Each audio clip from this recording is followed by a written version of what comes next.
जीतन मांझी के बाहर आवास के बाहर हम लोग खड़ा है। एक खबर आई है कि संतोष कुमार सुमन जो है वो इस्तीफा दे दिए हैं। और संतोष कुमार सुमन कौन है?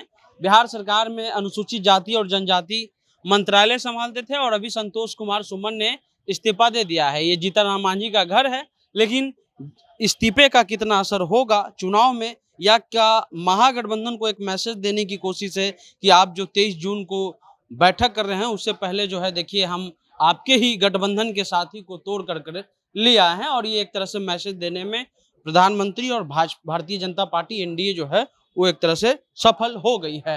अब ये जानिए कि इसका क्या असर होगा और क्या असर नहीं होगा, ये भी समझ लीजिए।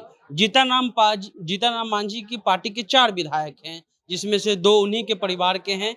एक जो है खुद इमामगंज से जीतन राम मांझी विधायक हैं, और उसके अलावा जो है सिकंदरा से प्रफुल्ल मांझी विधायक हैं, उनकी समधनी ज्योति देवी जो है वो विधायक है, और उसके अलावा टिकारी से एक विधायक हैं। ये जो भी क्षेत्र है वो गया के आसपास का क्षेत्र है, यानी गया का जो बॉर्डर है उसके आसपास के क्षेत्र के इनके विधायक है। गया में जीतन राम मांझी का एक व्यापक राजनीतिक असर है। महागठबंधन होने के बावजूद 2015 में जीतन राम मांझी ने वो सीट, इमामगंज की सीट अपने जो है वो जीत ली थी, लेकिन मखदुमपुर की सीट वो हार गए। इस बार सतीश दास मखदुमपुर से जीत करके आए हैं। इसका ओवरऑल अगर देखा जाए तो जीतन राम मांझी गया, औरंगाबाद का कुछ बॉर्डर, उसके आसपास का जो क्षेत्र है वहां इनकी राजनीति का व्यापक स्तर है। अगर पूरे बिहार की बात करें तो पूरे बिहार में जो मुसहर कम्युनिटी है उसका राजनीतिक प्रतिनिधित्व जीतन राम मांझी नहीं करते हैं। प्रतिनिधित्व जो करते हैं वो गया, औरंगाबाद का कुछ क्षेत्र, इसी में जीतन राम मांझी की पार्टी भी सीमित है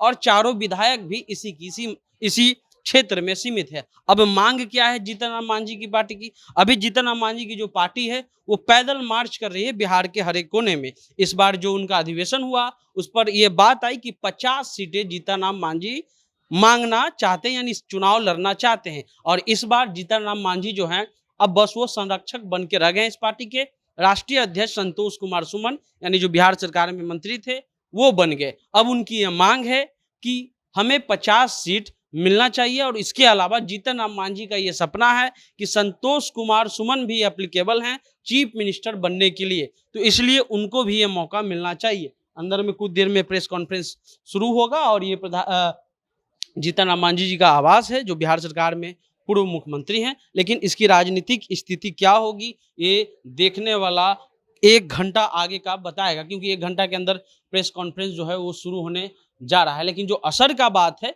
कि क्या असर होगा, तो इनका जो राजनीतिक कद है वो गया, औरंगाबाद के कुछ क्षेत्र तक ही सीमित है। अगर आप पूरे ओवर बिहार में जीतन राम मांझी को रख करके मुसहरों की राजनीति करते हैं तो ये आकलन ही गलत है। हम आपको फिर बता रहे हैं, टेकारी और इमामगंज, उसके अलावा सिकंदरा जो कि जमुई क्षेत्र में आता है, जमुई जिले में आता है।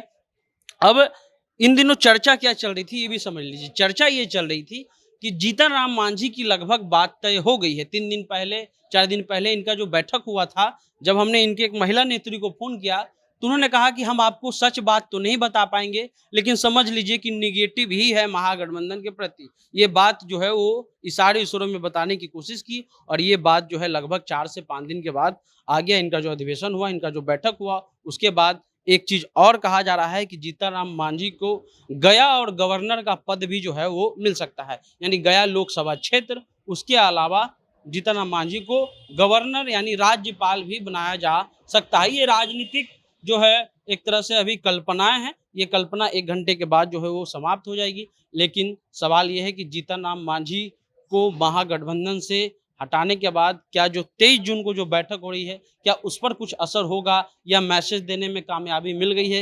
ये देखिए हम आप ही के घटक दल को जो है वो तोड़ लिए हैं, तो ये बड़ी चीज है। धीरे धीरे उनके नेता लोग पहुंच रहे हैं, जीतन राम मांझी के घर में है। जो भी अपडेट होगा हम आपको बताते रहेंगे, और उसके अलावा ये भी आपको बताएंगे कि जो राजनीतिक असर होगा बिहार की राजनीति में जीतन राम मांझी की एनडीए में शामिल होने पर। क्योंकि आपको बता दें कि जीतन राम मांझी का भी इतिहास रहा है कि वो एनडीए में रहे हैं। 2015 को जब चुनाव था तो जीतन राम मांझी एनडीए में ही थे, लेकिन उसके बावजूद जो है 180 विधानसभा सीटें जो हैं वो महागठबंधन जीत करके आई थी। जो भी अपडेट होगा हम आपको बताएंगे। आप जनता जंक्शन देख रहे थे।